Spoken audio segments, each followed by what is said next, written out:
Биздин рейсибиз кармалып калганына байланыштуу замандаштар, биздин рейс учуп кетиптир. Гражданство берилбейби?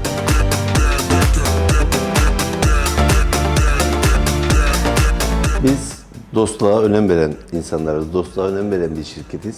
Annemiz bir tanemiz bizim, her şeyimiz. Мама единственная, это все для меня.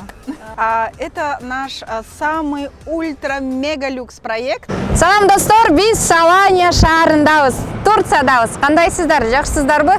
Замир экөөбүздүн бул жака келиши жөнүндө айтсам, өзүнчө эле бир чоң окуя. Кыскача айта кетейин. Биздин учак саат 5:30 учмак, бирок биздин учагыбыз саат 6:30 учту. Иши кылып учакта биз 6,5 саат отуруп келдик. Буту суюду, настроениябыз жок, ачка. Стамбулдун аэропортуна келдик. Стамбулдун аэропортуна келип, кайрадан ошол жактан биз пересадка менен Анталиянын самолетуна отуруп, анан Анталиядан Аланияга келмекпиз. Бирок биздин рейсибиз кармалып калганына байланыштуу замандаштар, биздин рейс учуп кетиптир. Мындайча айтканда самолетубуз учуп кетип, Замир экөөбүз Стамбулдун аэропортунда 8 саат отурдук. Элестеткиле, бул мен менен дегиле биринчи жолу болду. Мен үчүн бир чоң окуя. Бул да өзүнчө бир сабак. Ал нерсенден дагы жакшы нерсени алдык. Аэропортту түрө кыдырдык. Мындайча айтканда саат 5-те биз Анталияга учтук. Анталия учуп келдик. Көпкө чейин багаждарыбызды, чемодандарыбызды күттүк. Андан соң бизди атайын машине тосолмак. Аны дагы 1,5 саат издедик, бирок таптык. Чында эле Аланияга келиш биз үчүн абдан оор болду, чарчадык, курсагыбыз ачты. Саат кечки 9-та биз Алания шаарына кирип келдик. Мына менимче биз ушунча кыйынчылык тарттык. Кыйынчылыктын артында сөз түрдө бир жакшы нерсе турат дейт. Сонун ийгиликтер, сонун ачылыштар болду биз үчүн. Караңыздарчы, кандай абасы таза, шаар таза, элдердин баарынын жүзүндө жылмаюу, чында эле эркиндик экен. Сонун шаарга келип алдык. Кудай буйрса, биз сиздерге сонун материал даярдайбыз. Эң алгачкыбыз эле келишибиздин бирден бир себеби Аланиядан азыр бардык инсандар үй алып жатат. Орус болобу, кыргыз болобу, американец болобу. Иши кылып Аланиядан кантип үй алса болот? Ушул суроолорго жооп издеп атайын Аланияга келдик. Буга чейинки видеодо сиздер менимче көрсөңүздөр керек. Өтө күчтүү, акылдуу, креативдүү, бардык жаштарга мотивация берген биздин эң жакшы инибиз, патриотубуз Эрик мырзанын материалын көргөнсүздөр. Эрик мырзанын сунушу аркылуу биз Алания шаарына келип алдык. Алания, бизде кучак жайып тосуп ал. Кеттик.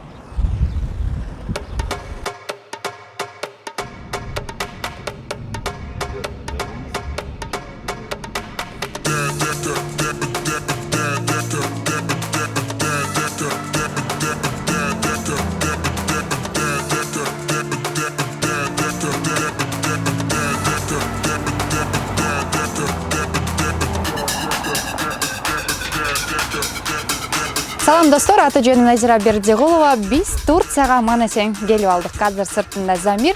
Замандаштар, Турциянын жүрөгү болгон Алания шаарына бүгүн келдик. Өзгөчөлүгү бул Алания биздин Кыргызстанга окшошуп кетет экен. Эмнеси менен окшошот? Биринчиден таза абасы, адамдардын бири-бирине болгон мамилеси, тамак ашы, айтор койчу, бүт бардык нерсеси Кыргызстанда эле жүргөндөй эле өзүмдү сезип жатам.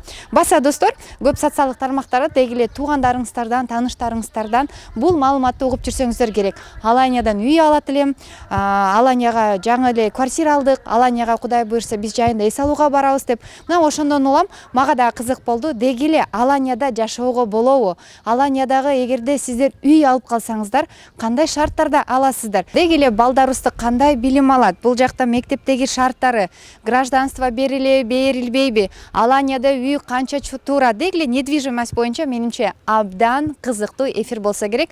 Азыр биз интервью алайын деп дал ушул Селим курулуш компаниясынын мүдүрү Мустафа мырзадан жана Жаным ханымдан интервью алайын деп атайын ушу алакандай болгон Алания шаарына келип отурабыз. Менимче абдан абдан кызыктуу болот. Биз менен чогуу болуңуздар. Жүрүңүздөр. Достор, мына бизде Эмре мырза дагы тосуп алды. Ассаламу алейкум, Эмре мырза. Selam Nazira, selam Bişkek, selam Kırgızistan. Мына сиздерге саламды байын жолдоду. Эмре мырзанын кызматы дал ушул компанияда мүлктөрдү сатышат. Эгер сиздерде суроо болсо, сөзсүз түрдө биздин ушул видеонун астына комментарий бөлүмүнө кирип калтырсаңыздар болот. Анда эмесе, кеттик. Давайте, заходите. Thank you. Эмре, бул жака эмне үчүн мени алып келдиңиз? Alanya'nın tarihi kültürünün oluşturulduğu bir mekanda. Alanya'nın bütün manzarası burada ayaklarımızın altında. O yüzden sizleri burada misafir etmek istedik. Alanya'nın kalbisi. Alanya'nın kalbinin olduğu ve tarihinin oluşturduğu bir mekanda sizlere kahvaltı yaptırmak istedik. Жакшы. Бул жака Эмредин алып келүүнүн бирден бир себеби, бул жерден сиздер дал ушундай болгон укмуштугдай коозду көрө аласыздар.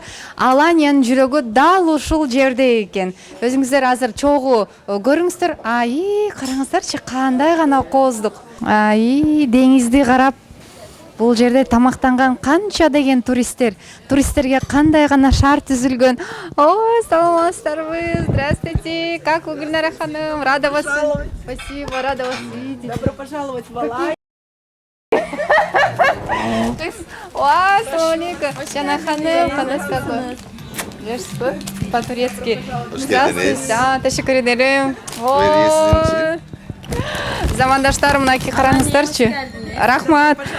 Замандаштарым, мына караңыздарчы. Мустафа мырзанын мырзалыгы ушул Кыргызстандан келди деп атайын сыйлап гүл алып келген экен. Менимче, Кудай буйрса, абдан кызыктуу маектер жана интервьюлар болот Алания шаарында. Да, Гүлнара ханым? Да. Мне кажется, будет очень интересный интервью, да? Будет очень интересно, мы вам расскажем много об Алании, и будет очень-очень продуктивная, хорошая съемочка. Следите за нами. Да, замандаштар, сөзсүз түрдө бул видеонун астына комментарий калтырып кетиңиздер. Эгер сиздер Аланиядан кандайдыр бир себептерден улам турак жай сатып алууну кааласаңыздар, анда сөзсүз түрдө бул видео сиздер үчүн. Биз менен чогуу болуңуздар. Маегиз улансын. Алания, хош келдиңиз.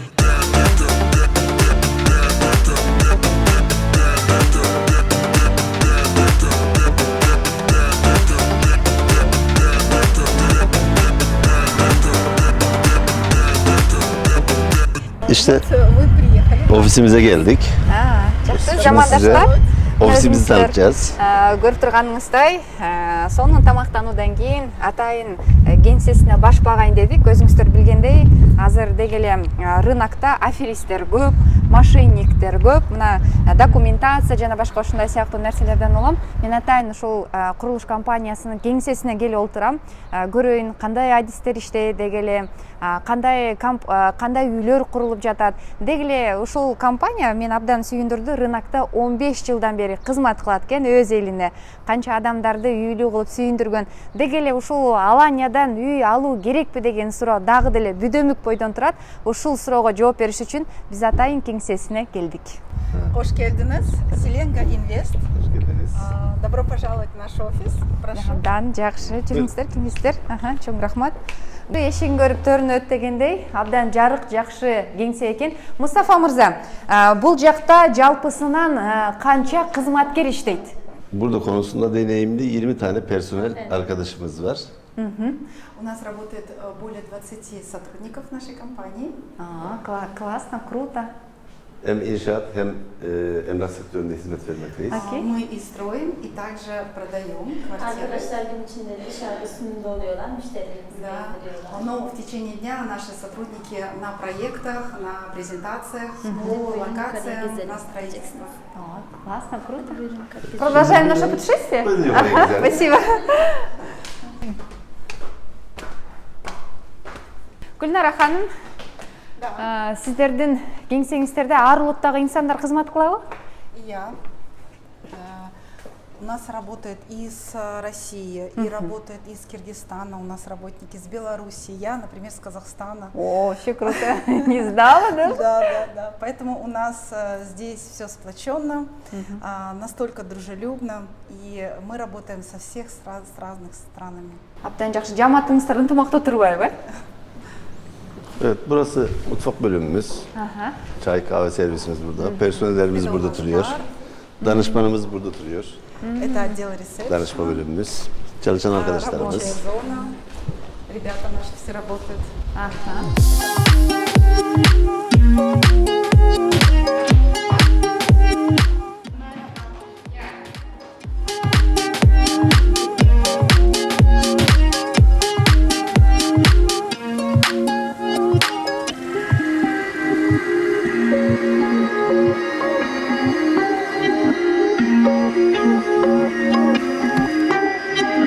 Evet, ofisimize hoş geldiniz. Ofisimiz bu şekilde. Personel arkadaşlarımın çoğu dışarıda. Şu an burada olanlar. Burası da benim odam. Sizi odama davet ediyorum. Buyurun.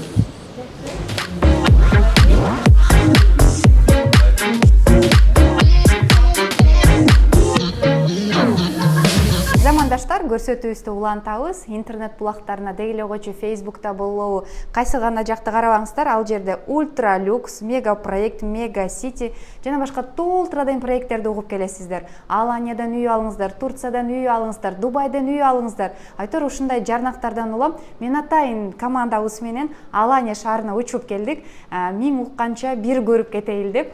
Мына ошол өзүңүздөр берчү суроонун баардыгын берип, так жокту да ушул компаниядан ала алабыз деп мен ойлоймун. Биздин котормочубуз Гүлнара Шукелова, ал эми Селенга Инвест компаниясынын башкы мүдүрү Мустафа Баджан менен маегибизди дал ушул жерден баштайын деп чечтик. Ошондой эле замандаштар, баса белгилеп кетчү нерсе бар. Суроолор орус тилинде болушу мүмкүн, жооптор түрк тилинде, казак тилинде, орус тилинде жооп алганга аракет жасайбыз.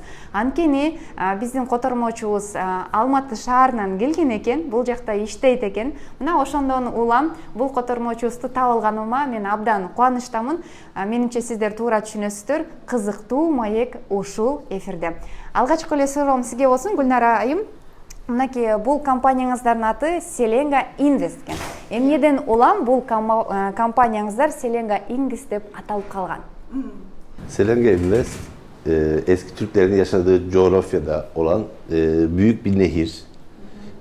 Eskiden Türkler çocuklarına o nehri geçtiği zaman bir kahramanlık göstermiş olduklarından dolayı isim veriyorlarmış. Çocuklarına bundan dolayı isim veriyorlarmış. Bir kahramanlık göstermiş oluyorlar çocukluk yaşlarında. Biz de hep atı topraklarına, Türkistan'a hep kalpten bir özlem duymuşuzdur. O yüzden ata yadigarı olan topraklarda sonsuza kadar akan bir nehrin ismini verdik şirketimize. Selenga Nehri'nin ismini verdik. Selenga Invest olarak ismimizi tescil ettik. Селенга, почему так называется наша компания? Потому что в давние времена это самая длинная река по всей России протекает и Монголии. В давние времена турки жили там очень-очень давно, и когда дети рождались, до 7 лет не давали имя, и только когда, переходя реку, называли детей. Поэтому, чтобы мы так же, как река, была самая крупная и была бесконечная, поэтому логотип нашей компании – это бесконечность, и, конечно же, этой рекой мы назвали нашу компанию Селенга Инвест. Селенга Инвест. Абдан жакшы. Мынакей Гүлнара айым, сиздердин компанияңыздар рынокто болгонуна 15 жыл болуптур да. 15 жылда бир компанияны иштетиш бул аябай эле чоң масштабтуу иш деп айтсам жаңылышпайм, анткени конкуренция деген көп. Кантип сактап калдыңыздар өзүңүздөрдүн компанияңыздарды мына ушундай кыйын учурларда? 15 senedir sektörün içindeyiz dediğiniz gibi. Selenge Invest çatısı altında bütün girişimlerimizi çatı olarak Selenge Invest seçtik. Daha önceden otomotiv işi, gıda sektörü, bir sürü sektörde yer aldık. Şu an Selenge Invest bizim çatı grubumuz. Burada yaklaşık 20'ye yakın uzman gayrimenkul danışmanıyla beraber çalışıyoruz. Ayrıca inşaat işlerimizi de Selenge Invest çatısı altında buradan yönetiyoruz. Selenge Invest bir aile gibi, bir aile sıcaklığı var. Herkes birbirine bir aile sıcaklığıyla yaklaşıyor. Şimdi sabahleyin evden uyandığı zaman ofise gitmek için herkes can atıyor. Kalpten istiyor bunu. Burada bir kötü insan yok. Hep iyi insanlardan oluşmuş bir teşekkülü var.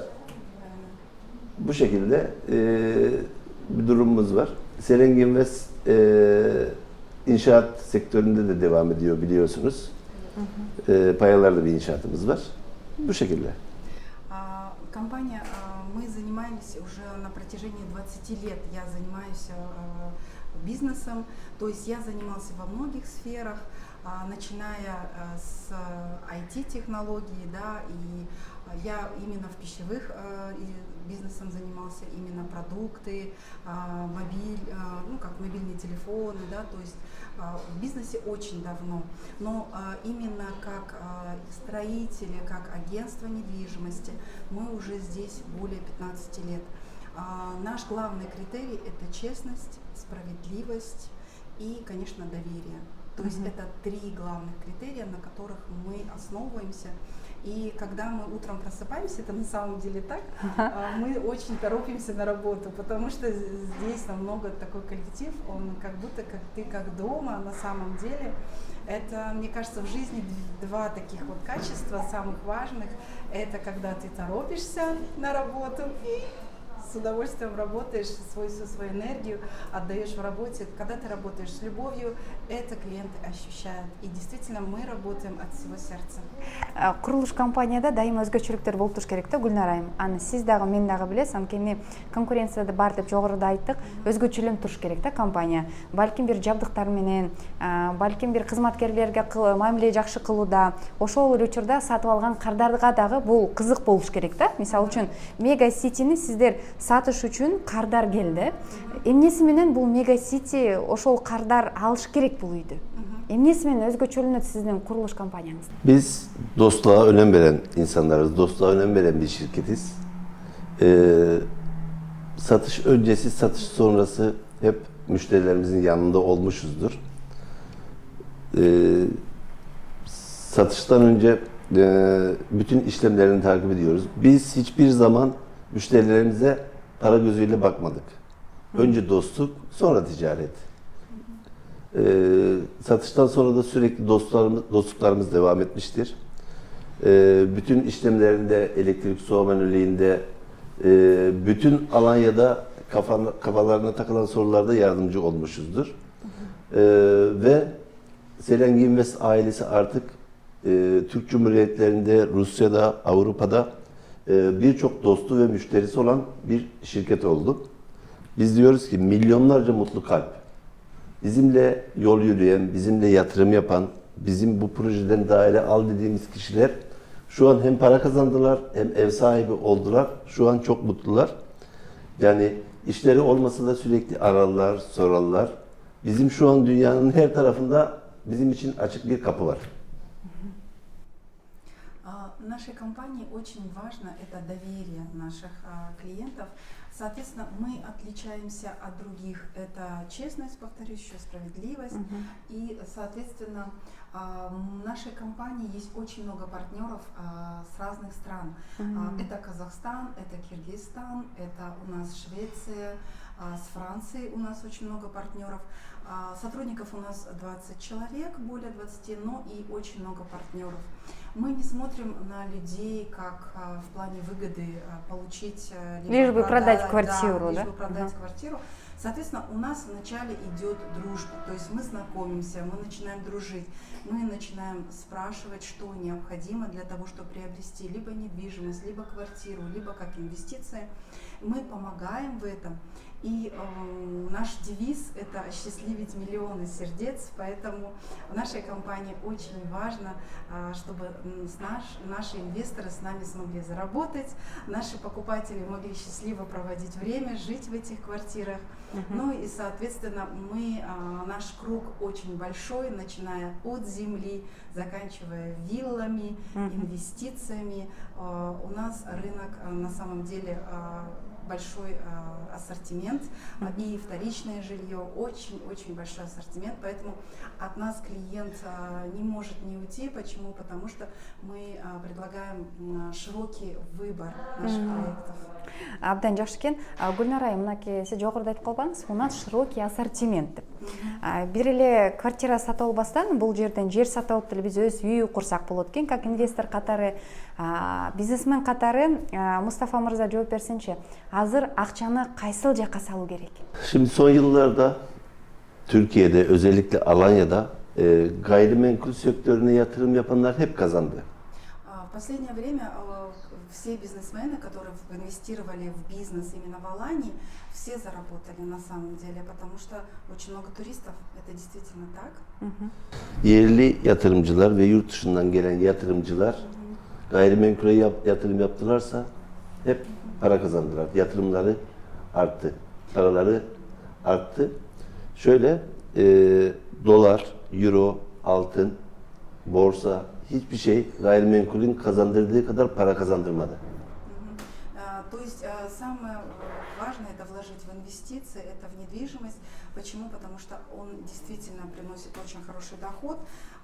Стабильность в том, что именно в евро, в доллара, но именно в инвестиции вложить в недвижимость это очень выгодно на сегодняшний день. Жакшы. Мисалы үчүн мен сиздерден үй сатып алгым келди. Менде кандай документтер бар болуш керек, Гүлнара ханым? Pasaportuyla geldiği zaman biz sözleşmesini yapıyoruz. Eğer taksit aldıysa zaten taksitin bitmesini bekliyoruz. Çoğu müşterimiz artık öyle bir güven sağlamışız ki geliyor. Gelmeden bazen online satış da yapıyoruz.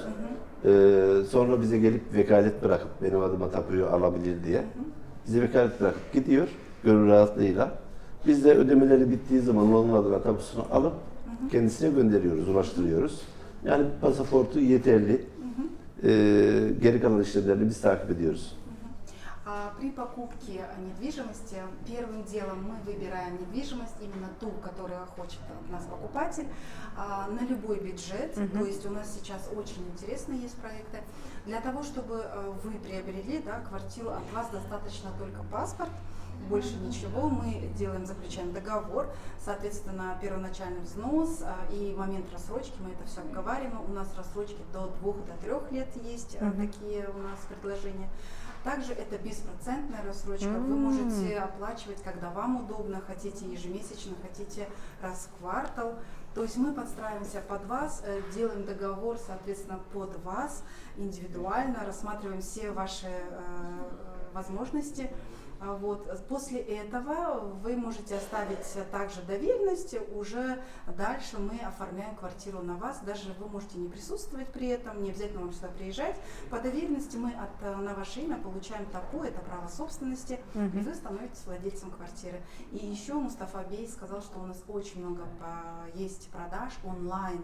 То есть мы можно, не выходя из дома. Не выходя из дома, мы делаем зум-презентацию у нас в офисе, представляем тот либо иной проект, соответственно, с клиентом уже мы разговариваем, что ему надо, у моря, первая береговая, вторая береговая, либо центр, либо тихий, уютный район, то есть вариантов очень много. После этого мы заключаем онлайн-договор, уже отправляем на WhatsApp на одобрение. После того, как клиент одобрит, уже мы заключаем, подписываем и также в PDF-формате отправляем клиенту. И еще у нас есть такая возможность, мы можем выехать на место и тут же онлайн прям показать живое видео показать. И это очень интересно, потому что и очень важно посмотреть местность уже на месте и сделать онлайн-презентацию. Круто. Гүлнара ханым, как вы знаете, сейчас мошенниктер көп да? Вот, мисалы үчүн биз сиздерден сатып алып атканда ошол компаниядан эмнени талап кылышыбыз керек? Сиз айтып атпайсызбы онлайн деп? Андай онлайн саткандар көп. Мисалы үчүн бир эле квартираны 4-5 кишиге сатып салган, балким документация жагынан алдам калган шалундар абдан көп да. Мына ушул учурларда биз сатып алып аткан тараптан кандай документтер сурашыбыз керек? Bizim Türk Cumhuriyetlerinde, Rusya'da ve Avrupa'da daha önceden bizimle satış yapan ve şu an partnerlik yaptığımız dostlarımız var. Bizimle ilgili her türlü referansı oradan alabilirler. Zaten ilk ticarette belki biraz tabii tanımak için biraz ön yargılı gelebiliyorlar ama ticaret yapıldıktan sonra artık dostları ve çevresi artık online satış yapıyoruz dostlarına ve çevresine. Мы уже давно на рынке, поэтому с партнерами у нас тоже были такие проблемы, потому что многие не доверяли. Но уже после первых сделок уже люди начали доверять, и на самом деле мы мы здесь живем. Сам Мустафа Бей, он с Алании. Более того, он, получается, как у нас говорится в Казахстане, есть в городе районные акиматы, да, вот, он в этой структуре, он у нас ярдемчи башкана, то есть он именно помощник именно районного центра, да, то есть доверие очень такое высокое, и поэтому наши клиенты доверяют. И после У вас есть все лицензии и документы, да? Лицензии, все документы и на строительство, то есть мы все это предоставляем. Это немаловажно. И также, прежде чем начать строительство, мы получаем все разрешительные документы, мы также их предоставляем нашим покупателям.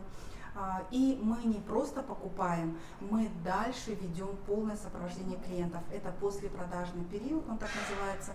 То есть мы также помогаем деток устраивать в садик, в школу, ну и, соответственно, покупкой мебели, с полностью бытовой техники, вплоть Это до уже согласовано ложки, с клиентами, это да? все согласовано. То есть мы не заинтересованы просто продать квартиру, мы заинтересованы на долгосрочную нашу дружбу. Замандаштар, биз көрсөтүүбүздү улантабыз. Гүлнара ханым, ар бир проектте мен бир нерсени байкадым да, көбүнчө мынакей жашылдандыруу, гүлдөрдүн түрлөрү көп экен. Мына биз жогоруда объектилердин баарын көрүп келбедикпи? Анан кийин айта кетчү нерсе бар. Мустафа мырза бакты аралап эс алганды жакшы көрөт экен.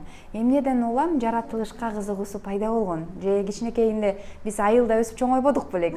Балким ошондон улам калганбы сүйүүсү, өзүнүн айылына, мекенине болгон жаратылышына дегендей.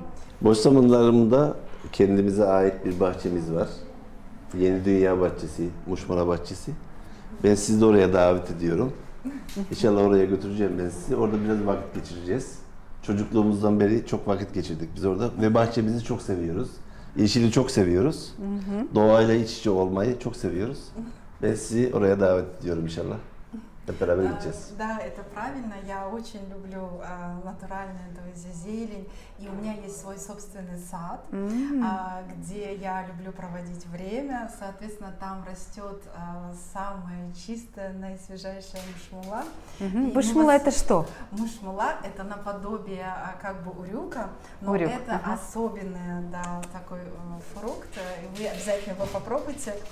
Мустафа Бей вас приглашает в свой парк, где он проводит свое время, свои все выходные, свободную минуточку, чтобы отдохнуть от рабочих дней, да, то есть там очень комфортно, свежий воздух, и мы вас приглашаем туда познакомиться с этим фруктом. Замир, камераңызды чогултуңуз. Баарыңыздарды ушу Гүлнара ханым жана ошондой эле Мустафа Баджак сиздерди мушмула жөөгө чакырат. Жүрүңүздөр чогуу мушмулак жейли. Мушмулак деген бул биздин кадимки эле баардык сыймыктануубуз менен баткен өрүгүн жейт эмес беле, кадимки эле өрүк экен. Мустафа мырзанын атайын ошол өрүк өстүргөн бакчасы бар экен. Жүрүңүздөр чогуу бакчага баш багып келели.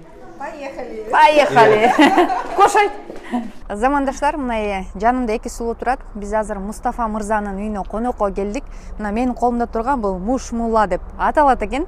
Мындайча айтканда сары кыздын тою майрамын деп белгилейбиз го. Көлдүктөр өзгөчө жанагы сары өрүктү баса белгилешет. Ошол эле учурда баткен өрүгү деп калабыз, ден соолукка пайдалуу.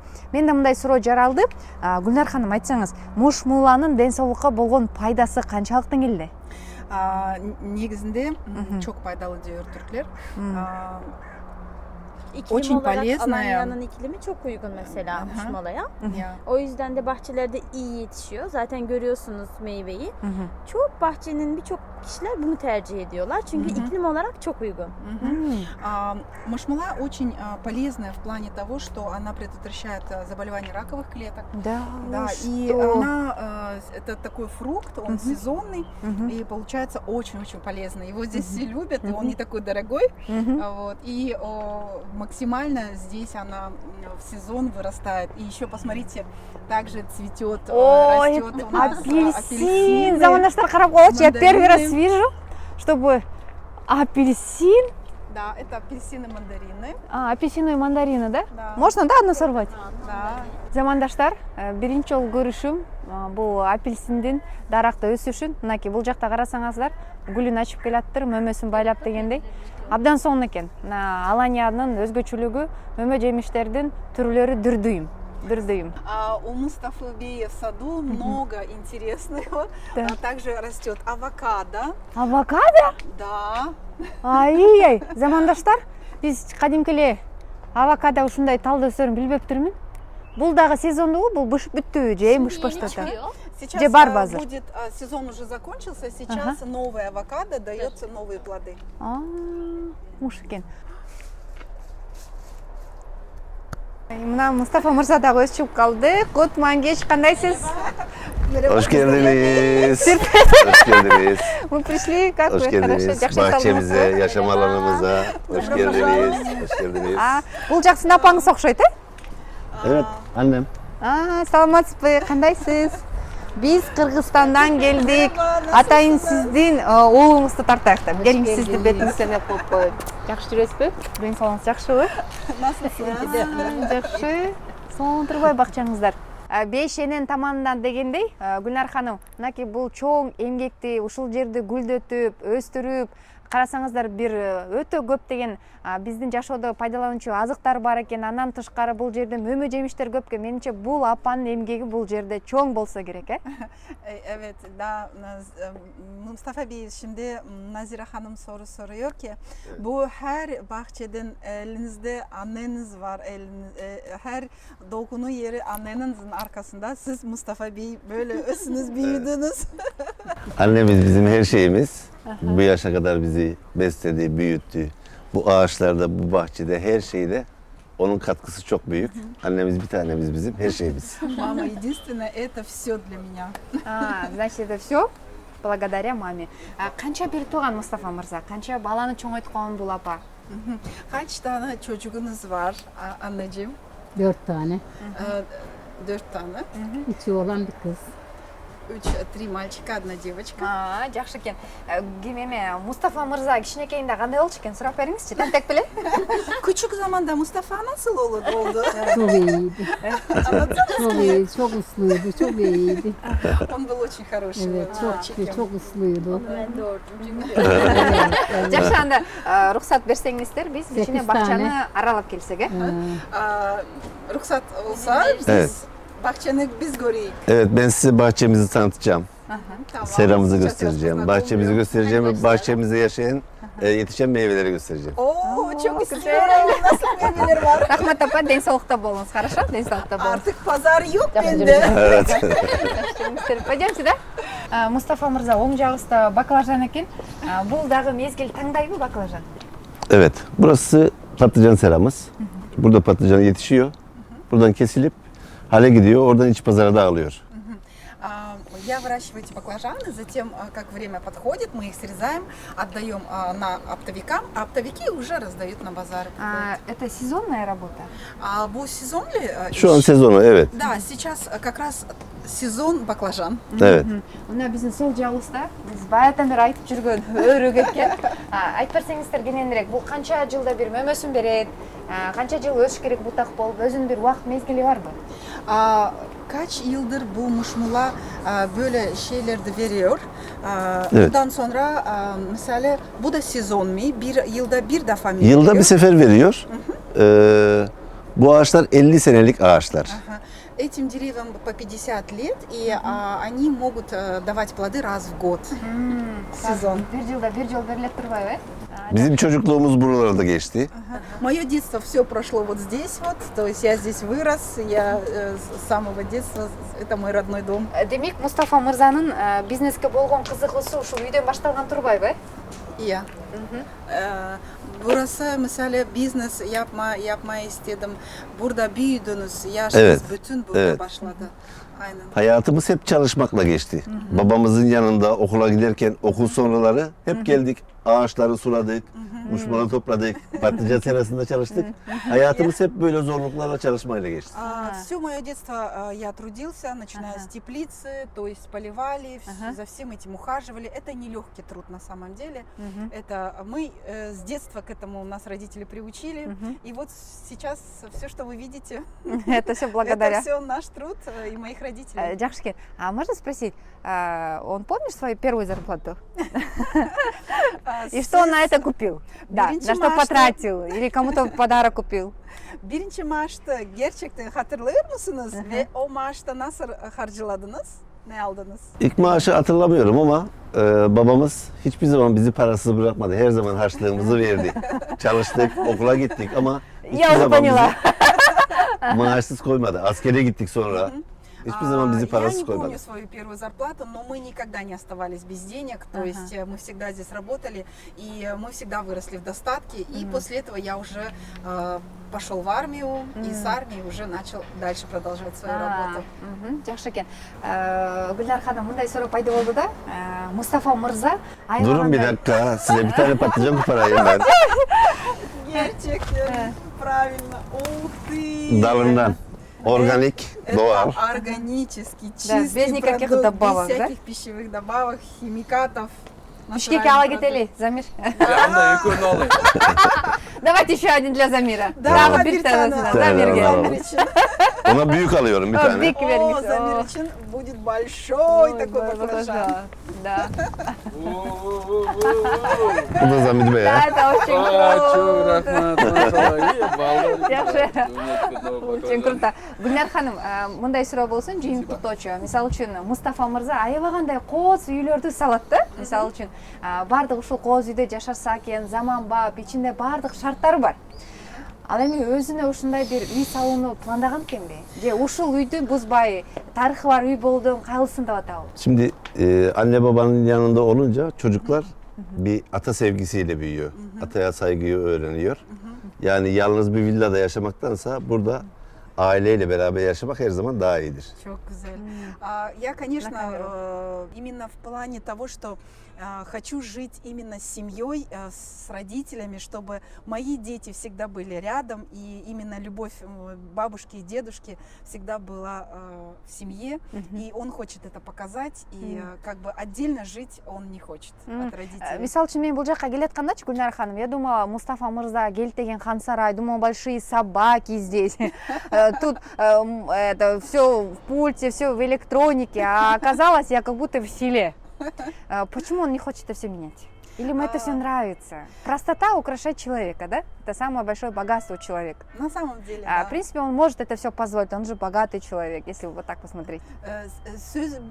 Ben düşündüm böyle bir villaya geçiyorum, böyle şöyle akıllı ev, böyle her yerde pult, her yerde kumandalı, böyle Da, fut- ahrana. böyle. Düşündüm böyle büyük, çok büyük köpekler, belki güvenlikler her yerde, onu düşündüm de. Evet. Çünkü çok zenginsiniz bu konumda, ama geldim o kadar bana şey geldi diyor ki çok kolay ve çok У себя, как будто у себя дома, в ben селе я. kendimi evimde gibi hissediyorum diyor ki. O kadar bana çok güzel hissediyorum şimdi. Biz burada doğduk. Burada da öleceğiz inşallah. O Мы yüzden здесь родились, и мы здесь умрем. Evet. На Это самом его деле. принцип. Это mой родной дом. biz burada mutluyuz. Мы здесь очень счастливы. Burada hiç yabancı yok. Hep amcam, yukarıda Aa, amcam. 11 tane amcam var benim. Здесь рядом, все, которые видите, соседние дома, это как раз живут все мои родственники. Это дядя, там еще дядя. Вот вокруг все дома, которые вы видите, здесь у меня 11 дядей живет. Все мы рядом, все мы вместе. И я не буду покидать свой родной дом. Сонун замандаштар жана айтат го, ошол бир хадистерден да окуп калгам, бактылуу болгуң келсең, бешке чыккың келсең, туугандар менен мамилеңди чыңда дейт. Мына чынында эле Мустафа мырза бир заңгыраган особнякта жашаса болот. Дагы баса белгилеп кетчү нерсеси бар, жөнөкөй, мыкты инсан. Көрсөтүү сулантабыз. Чо, пойдемте, да, дальше. Пойдемте прогуляемся.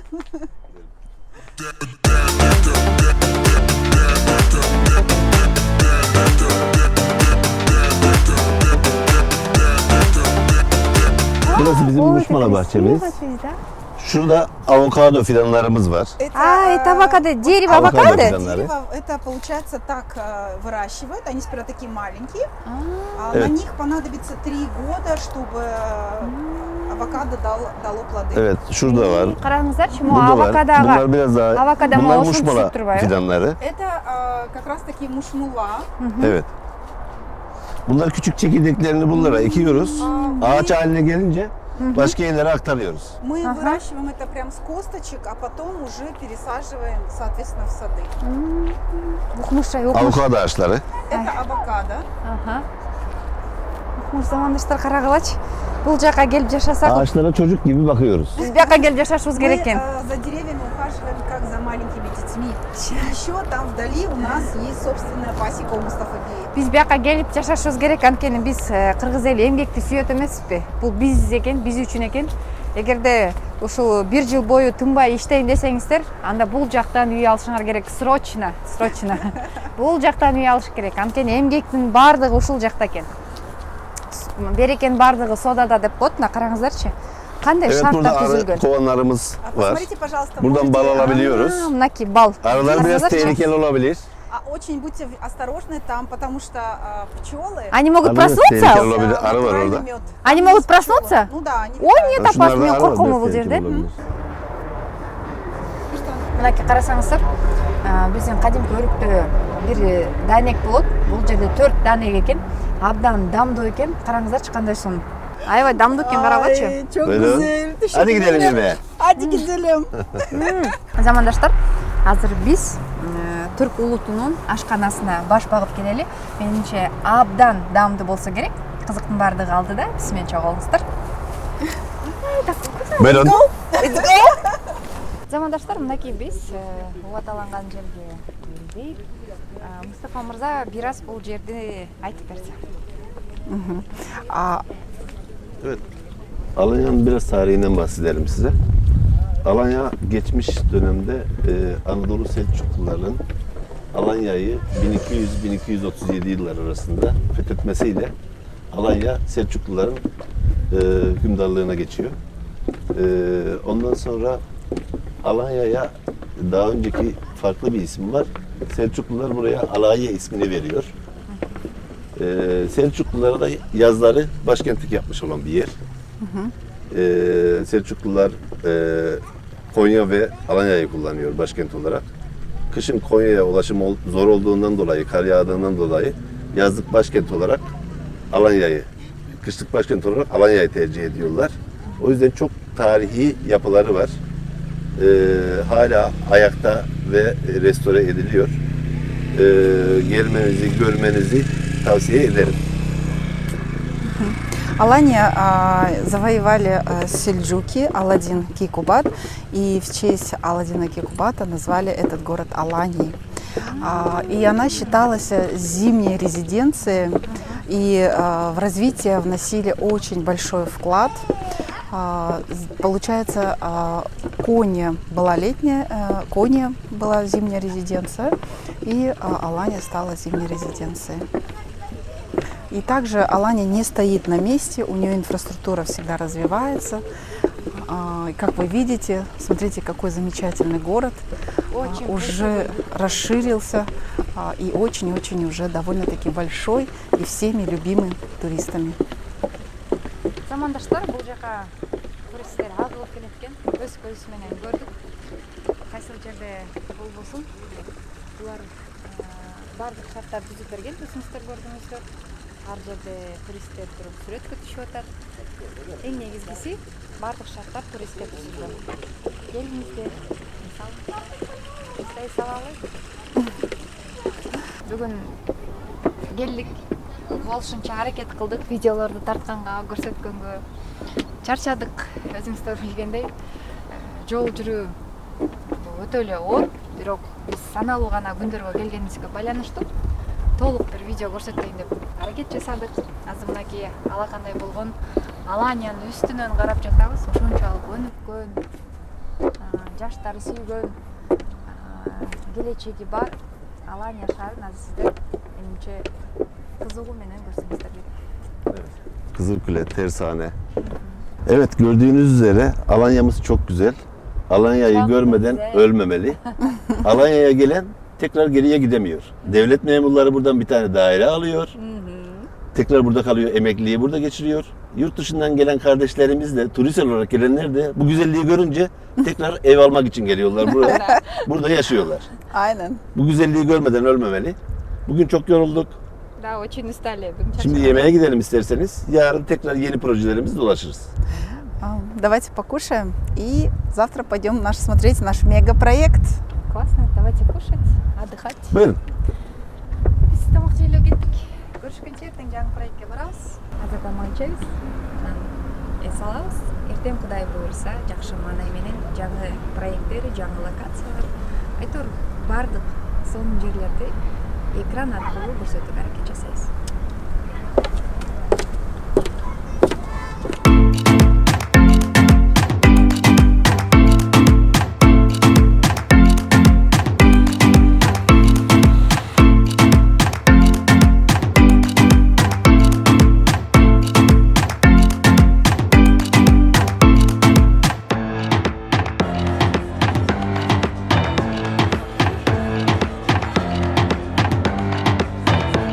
Достор, көрсөтүүбүздү улантабыз. Мына кече Мустафа мырза бизден суранды эле, деңиздин жанында сиздер эртең Кыргызстанга кетип баратасыздар, бизден жакшы жаңылык алып баргыла, биздин жаңы проектке баш багып коюңуздарчы дегенден улам Замир экөөбүз мынакей жаңы проектке келдик. Бул долбоорду аркабызда карап турсаңыздар, жаңыдан башталып жатат.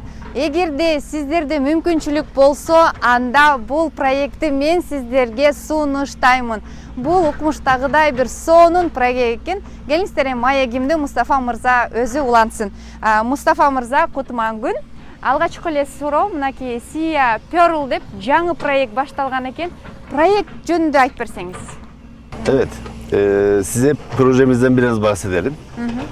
Projemiz 1700 metrekare arsa üzerine kurulmuş olan bir proje. Tek blok ama bütün sosyal aktiviteler mevcut. Buraya bütün sevgimizi katıyoruz. Çok sevdiğimiz bir proje. Hayallar yeni gelişmekte olan bir bölge. İnşaatlar yeni başladı bu bölgede. Yeni hastane, yeni hal bu bölgede kuruluyor. Sahil bandında çok fazla otel olmadığından dolayı sahil bandı çok büyük, geniş, denize girilebilecek çok büyük alanlar mevcut.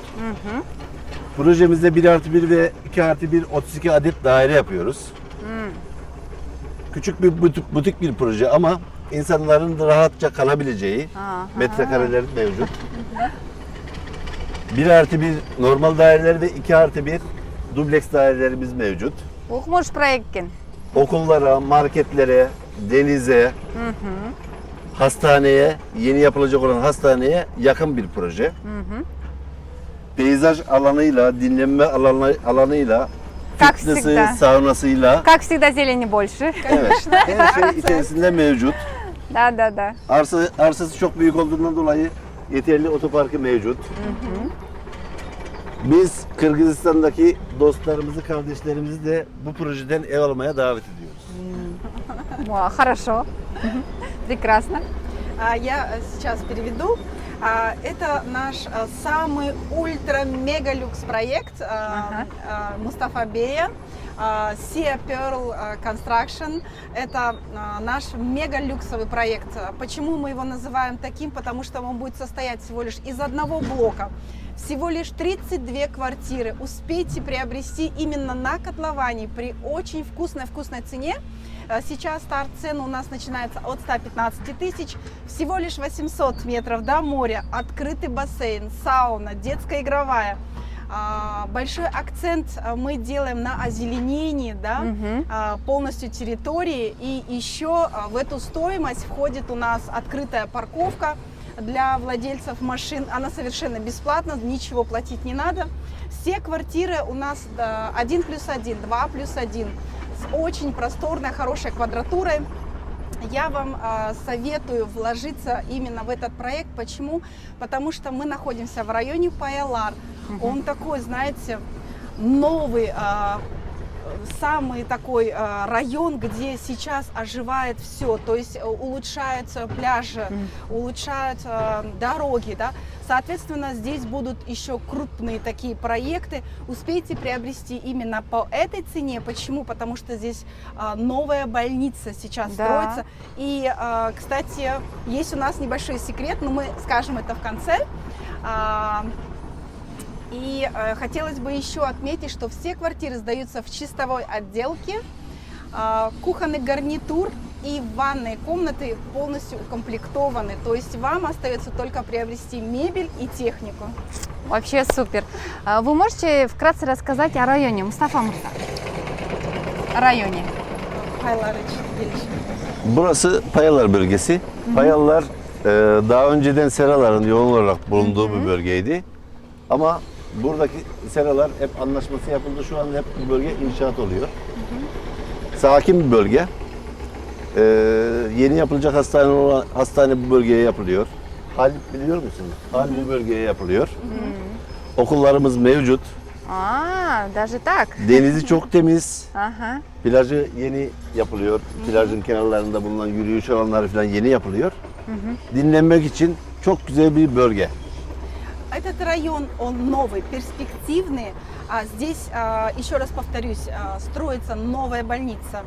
И так как Пайлар здесь больше выращивались, да, подтепличные были, то есть теплицы, сейчас вместо теплиц уже договоренности уже есть, и сейчас уже начинается глобальный, то есть стройки, да, комплексов и так далее. Мы первые, поэтому успейте.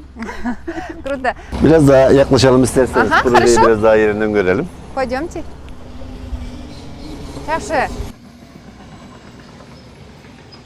Мустафа Мырза, биз бардыгыбыз күбө болдук. Бул чоң кырсык болду Турция үчүн. Кыргызстан дагы өзүнүн колун сунду. Колубуздан келген жардамды көрсөттүк. Биздин мекендештерибиз боз үйлөрүн алып келдикти. Бул жер титирөө бардыгыбызды ыйлатты, мындайча айткандачы. Анан мынакей азыр үй сатып алууда, үй тургуздагы эң эле алгачкы кардардын суроосу жер титирөөдөгү абалы кандай байт бул жерде? Жер титирөөгө туруштук бере алабы? Салынып жаткан жаңы үйлөр. Şimdi projemizin depremle alakalı durumunu size bir izah edeyim ben. Türkiye'de 2001 yılında deprem yönetmeliği çıktı. 2001 yılında. 2001 yılından önce yapılan binalar deniz kumuyla yapılıyordu. 2001 yılından sonra yapılan binalar kırma kumla yapılıyor. Ondan dolayı depreme daha dayanıklı ve C20, C25 ve C30 beton kullanılıyor. Kullanıldığı bölüme göre. Eskiden düz demir kullanılıyordu. Şimdi nervürlü demir dedikleri demir kullanılıyor. Depreme daha dayanıklı ve proje her aşamasında, her safhasında denetleniyor. Statik proje, mimari proje, belediyenin onayından geçiyor. Bir de her tabiyaya beton döküldüğü zaman yapı denetim gelip denetliyor, imza atıyor. Sadece sorumlu, herhangi bir problemde sadece sorumlu müteahhit firma değil, herkes sorumlu. Ondan dolayı herkes işini düzgün yapıyor. Her beton dökülmeden önce yapı denetim gelip binalar, demirlerin bağlantı noktalarını inceliyor. Gelen betondan numune alıyor. O numuneyi test ediyor. Ondan sonra okey veriyor. Eğer beton numunesi problemi çıkarsa o katı komple yıktırıyor. Tekrar döktürüyor. O yüzden binalar eski gibi değil. 9 şiddetinde depreme dayanacak şekilde artık binalar yapılıyor. 2001 yılından sonraki binalar. O yüzden deprem konusunda hiçbir sıkıntı yok. Hiçbir problem yok. Ve her aşaması belediye ve yapı denetim firmaları tarafından bağımsız, yapı denetim firmalarına kimse etki edemiyor. Bağımsız yapı denetim firmalarından denetleniyoruz. O yüzden gönül rahatlığıyla Kırgızistanlı kardeşlerimiz ve bütün müşterilerimiz buradan daire alabilir. Ve biraz da şöyle projeyi anlatayım ben size. Şu an çevre duvarlarını yapmış bulunmaktayız. Artık kalıplarımız geldi. İnşaata haftaya başlayacağız. Çevre duvarlarıyla komple arsamızın etrafını çevirdik. kalıpçımız işe başlayacak. Kepçenin son işleri. Artık projemiz yükselmeye başlayacak burada. Во время строительства мы проходим полный контроль независимой компании, независимых, соответственно, строительных по международным стандартам. С 2021 года мы сейчас соблюдаем все технологии по строительству, то есть мы, прежде чем залить тот либо иной цемент, да, сейчас мы используем С20, С25.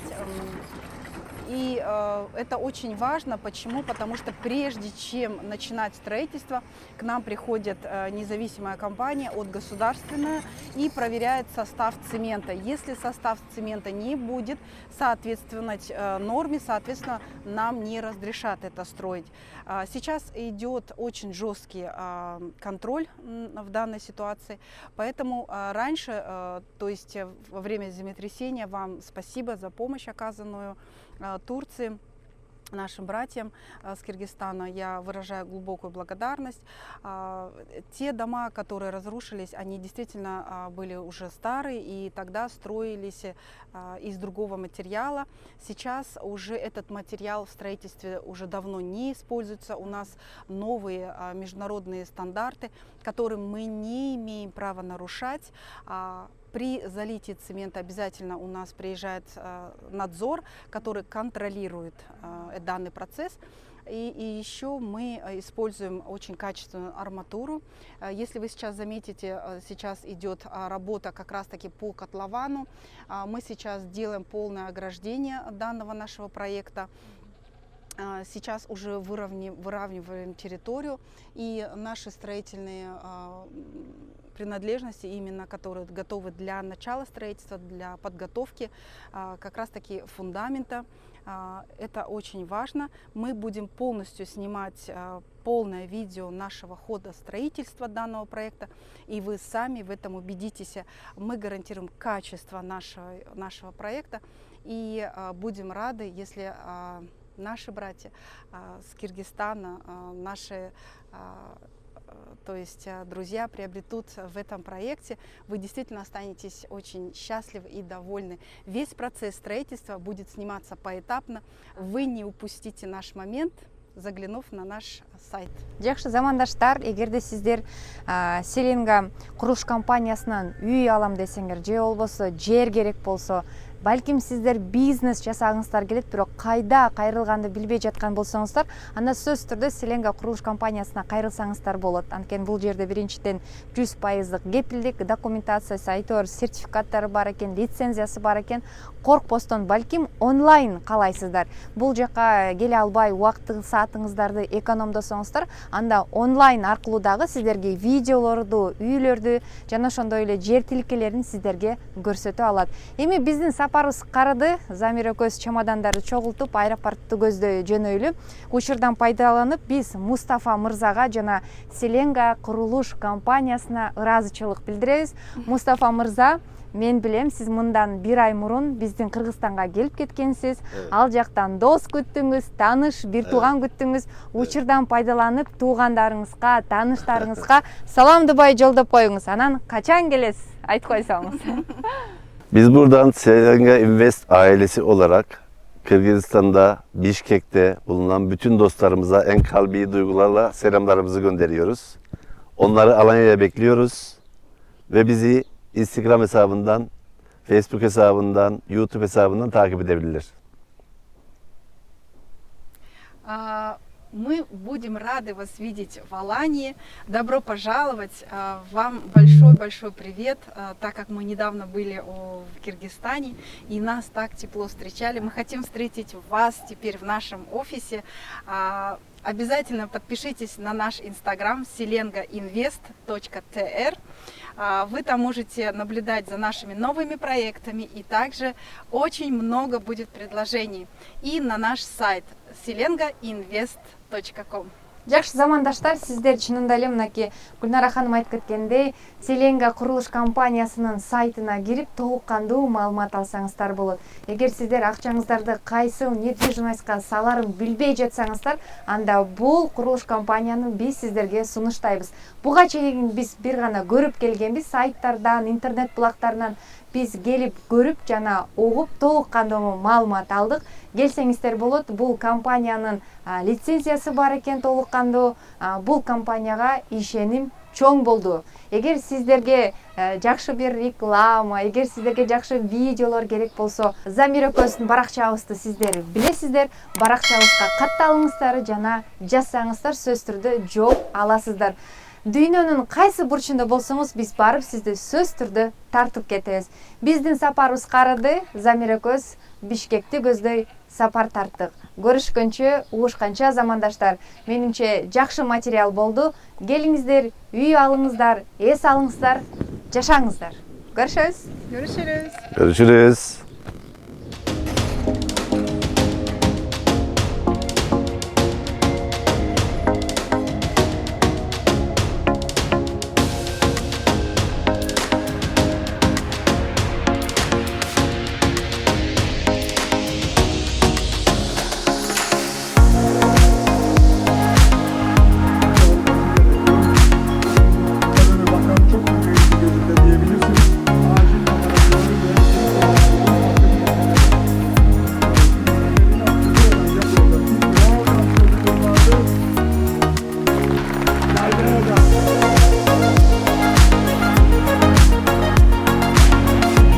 Достор, мынакей жогоруда Мустафа мырза айткандай, дал ушул Селенга курулуш компаниясы салып жаткан үйдүн жанына мына жаңы больница курулуп баштады.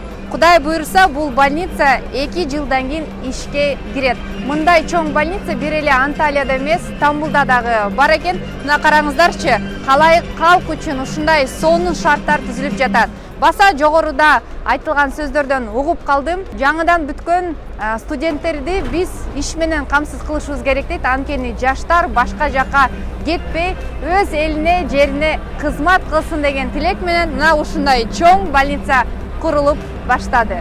Ошол замандаштар, ушундай сонун жаңылык менен биз сиздер менен башташабыз.